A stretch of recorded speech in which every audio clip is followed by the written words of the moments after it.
বাসর রাতে স্বামী স্ত্রীর এই কথোপকথন শুনলে আপনি নিজেও চমকে উঠবেন। এক দম্পতি বাসর ঘরে পা রাখতেই তার স্ত্রীকে স্বামী সালাম দিয়ে বললেন, আপনাকে আমি কিছু কথা বলতে চাই, আপনি কি আমার কথা শুনবেন? তখন স্ত্রী বলল, অবশ্যই, আপনি বলুন। তখন স্বামী বলল, আপনি কিন্তু এই বাড়িতে বউ হয়ে এসেছেন, আমার স্ত্রী হয়ে এসেছেন, এই বাড়ির মেয়ে হয়ে এসেছেন। আপনি সবসময় নিজেকে সেটাই মনে করবেন, আপনি কখনো এই বাড়িতে নিজেকে দাসীবাদী মনে করবেন না। আর আমার মাকে আপনি সবসময় নিজের মায়ের মতো করে সম্মান করবেন। একটা কথা মাথায় রাখবেন, আপনার বয়স আর মায়ের বয়সের মধ্যে কিন্তু অনেক পার্থক্য। তাই আপনাদের মতামত, আপনাদের কথা সবসময় মিল নাও পড়তে পারে। এই কারণে দেখা যায় আম্মা আপনাকে 2-4টে কথা শোনাতে পারে। আপনি কিন্তু অবশ্যই নিজের মা মনে করে বিষয়টাকে একটু ম্যানেজ করে নেবেন।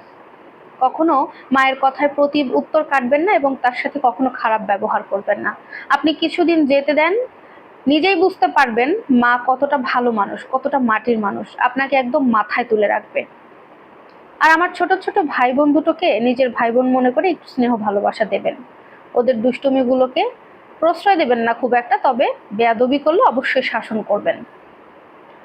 তবে হ্যাঁ, আপনার কাছে কিন্তু আরো একটা কথা, আপনি কিন্তু কখনো মিথ্যা কথা বলবেন না, কারণ মিথ্যা কথা আমি পছন্দ করি না। আপনি যদি মিথ্যা কথা বলেন তাহলে কিন্তু আমাদের সম্পর্কের মধ্যে একটা ফাটল সৃষ্টি হতে পারে, যেটা আর কখনো জোড়া লাগানো সম্ভব না।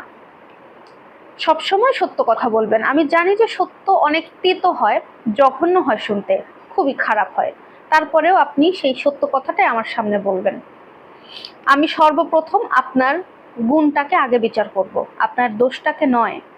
কারণ আমি সবার আগে আপনার ভালো বন্ধু হয়ে উঠতে চাই, তারপরে আমি আপনার স্বামীর অধিকার চাইব। সবসময় মনে রাখবেন, সম্পর্কের মধ্যে সত্য কথাটা অবশ্যই বলা জরুরি। আপনি মিথ্যা কথা কখনো বলবেন না। আমাকে প্রতিদিন ভোরবেলা ফজরের নামাজের জন্য ডেকে দেবেন। আমি যদি কখনো উঠতে না চাই বা উঠতে লেট করি, তাহলে অবশ্যই ঠান্ডা পানি নিয়ে এসে আমার গায়ে ঢেলে দেবেন। তবে হ্যাঁ, আপনাকেও কিন্তু 5 ওয়াক্ত নামাজ পড়তে হবে। আপনি যদি 1 ওয়াক্ত নামাজ মিস করেন, আমি কিন্তু আপনার সাথে কথা বলবো না। এমনকি আপনার হাতে আমি কোনো কিছু খাবারও খাবো না। একইভাবে আমি যদি 1 ওয়াক্ত নামাজও মিস করি, আপনি আমার সাথে কথা বলা বন্ধ করে দেবেন। আর এটা হবে আমাদের সম্পর্কের রুলস। আপনাকে কিন্তু এটা মানতেই হবে।